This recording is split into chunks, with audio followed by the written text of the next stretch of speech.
Hello, everyone, and a very warm welcome to Economics Pedia. So, today's session is basically to focus on how to increase your answer writing style in competitives that would fetch you high scores. Now, whenever we talk about this answer writing pattern, we have to understand these two questions. That is, what does a question exactly means? And the second question that you have to understand is how to approach different types of questions. So these are the two broad questions or two broad areas that we are going to focus in today's session. So for this, you have to know and you have to be familiar with few words like evaluate, comment, discuss, substantiate, elucidate, and many more. So, by understanding these words, that means by understanding the meaning of these words, then only you will be able to frame your answers. And along with the meaning, you also have to know the approach, the correct approach towards your writing answers. Because this is the area where many confusions of the students and of the aspirants lies. That is how to approach if the question has some different or particular um, remarkable words. So in today's session, this is what we are going to learn, that is the words and their approach towards the answers. That is, by understanding the meaning, we will be talking about the approach. So let's begin, and our first word will be comment. This is a very familiar word, and we must have seen it in many of the questions that we have faced in our lives, isn't it? So here is one of the example. Let me also tell you that in this full session, we will be taking many of the examples to help you understand how the question is going to be. So these examples are all from the past year question, and since this today's session is not biased towards the subject economics, so all the example questions will be from the general study portion, and which is common for many of the competitive exams in IAS, IES, and many other exams as well. So, talking about the word comment, this is a very perfect example for this. Let me read it out. South China Sea has assumed great geopolitical significance in the present context. Comment. The questions are simply like this. So, whenever you are facing this question with the word comment or the type of question with the word comment, you have to choose your position on the topic or the issue. Do not uh, comment on both the sides or both the positions, that is negative, positive. Don't do that. Choose your positions prior, and it has to be based on the topic. Next thing that you need to know is that you have to provide arguments. Not only just that, you have to provide it with the facts and example in favor of your opinion, so that it is quite clear that you are aware what is happening in and around and what is the main focus of the question that you are aware of. This thing will be shown in your answer if you put your arguments and with the help of some facts and examples. Okay. Now, this is about the comment. Now, in many questions, we also know that the word critically comment is also there, isn't it? So, for the word critically comment, then at that word, you have to mention both the sides of the argument, again with the help of an example. This is the basic approach difference between comment and critically comment. Okay. So this is about our first word. Moving towards our second word, that is examine. So here is also an example. Please pause the video if any one of you are interested to read the question. Now, for the word examine, here you have to probe deeper into the topic. And you also remember that you have to support your answer with the details. If we talk about there are consequences, causes, implications, and also you can add the way forward segment to your answer as well if you have the word examine in your question. Next, we are moving towards our next word, that is critically examine. Here is again we have an example. Same thing, you can pause the video and read out the question. So, for critically examine, you have to go into details along with the causes and reasons. And also you have to talk about the strength and the weaknesses.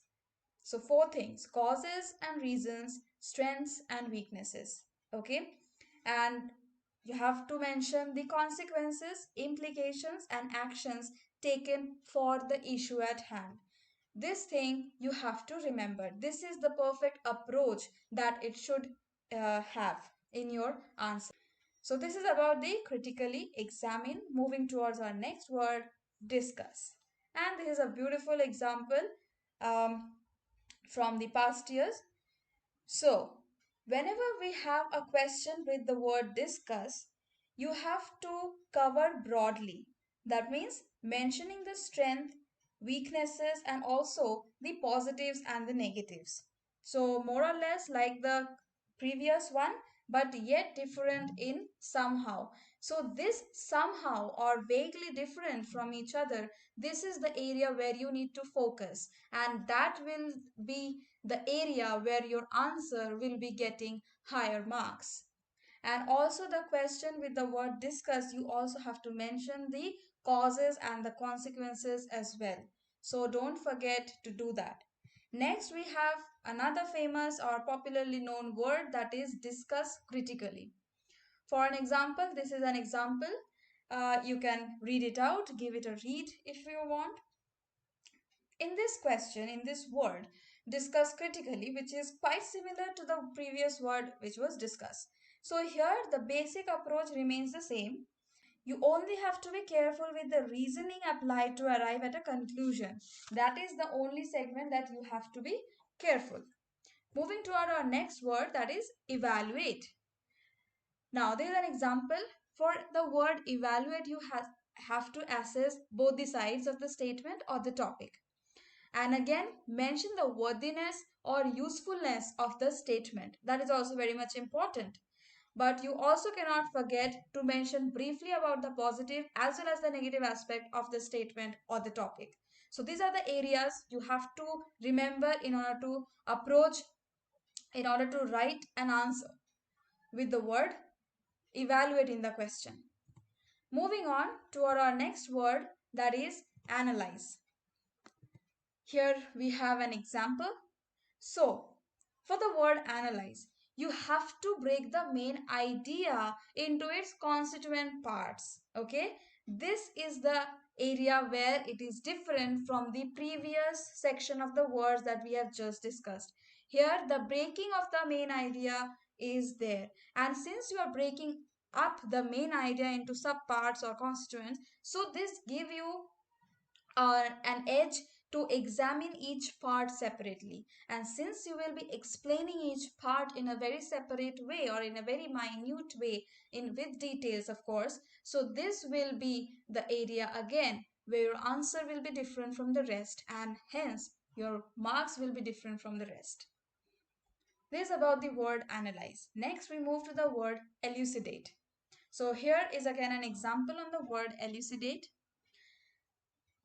For the word elucidate, let's understand the basic idea of this word. Okay, this is the first area that you need to focus. So, to elucidate is nothing but to make something clear that was formerly confusing. This is the basic idea. This is the basic simple idea, to make things clear. So, you have to bring the clarity, cite evidence, example, facts, etc. Things that are required to make any idea more clearer. That is the basic thing, basic approach you should have in your answer when the word elucidate is present in your question. Okay, next moving to our word, that is substantiate. So here is an example with the word substantiate. So for the word substantiate, you have to remember that here you have to give some evidence in support of what is being said. Here you cannot choose your position. Here you have to give evidence in the support of what is being said. Okay, so for this, you can cite an example, report, facts, events, and many such things. And our final word of today's session is note. Here is an example uh, with the word note in a question. So whenever the word note is there and no other type of word, so whenever the word note is there in a question, then here you have to basically summarize what you know. Okay, this is the bottom line, that summarize what you know. And while summarizing, make sure you also address the what, when, how, why of the topic, because none of these have been mentioned. So it gives you the liberty to choose and to beautifully formulate your answer with the areas of what, when, how, why of the topic. So these are the 10 important words that is commonly used and in any of the exam. Not just this, there are many other type of words or descriptives in questions like highlight, give an account of, suggest, measure, etc., isn't it? But let me here tell you that there is no universal way of writing an answer. Basically, the basic structure of any answer, that as we know, that is um, introduction, body, and then it is followed by a beautiful conclusion. So this main format remains as it is. It is nothing, there is nothing to change. But you have to improvise, or you have to increase the proficiency of your answer in this format only. So for that, these approaches that we have discussed in today's session is going to be helpful for you in your answer writing practice and improving the quality of your answers as well. And with this, we are signing off for the day. We hope that this session was helpful to you. And if it was, you know what to do. Hit the like button. And any of you who are new to our channel, please subscribe to our channel and hit the bell icon so that you never miss any update from our page. And for any further queries, feel free to contact us via official mail ID, that is ecopedia02@gmail.com. You can also contact us via WhatsApp. The number is visible on your screen. And for many more benefits, to avail benefits like the Sunday Knowledge or the Quick Reads, where we talk about the general knowledge update in and around the world, which is again very much helpful for the competitive practice. You can follow us on our social media pages on Facebook, Instagram, and of course, you can contact us via WhatsApp. The link of the following will be given in the description box. Kindly have a look and follow us on our social media pages as well. Thank you very much. Hope to see you in the next one. Until then, have a nice day.